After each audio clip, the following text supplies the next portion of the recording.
এই দোয়াটি যেই ব্যক্তি একবার পাঠ করবে, আল্লাহ পাক রব্বুল আলামিন 70 প্রকার রোগ থেকে আমার আল্লাহ তাকে হেফাজত করবেন। সুবহানাল্লাহ।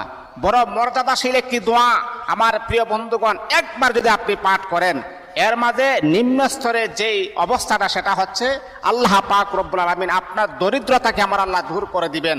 আপনি অনেক অভাবের ভিতরে আছেন, মাত্র একবার আপনি পাঠ করুন, দিনের বেলা অথবা রাতের বেলা যে কোনো নামাজের পরে একবার পাঠ করুন, আল্লাহ পাক রব্বুল আলামিন 70 প্রকারের বিপদ থেকে আমার আল্লাহ কুদরতিভাবে হেফাজত করবেন। এর মাঝে এক নম্বর হচ্ছে দরিদ্রতা।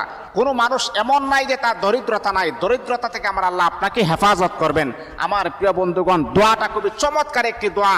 দোয়াটা হচ্ছে লা হাওলা ওয়ালা কুওয়াতা ইল্লা বিল্লাহি ওয়ালা মানজা মিনাল্লাহি ইল্লা ইলাই।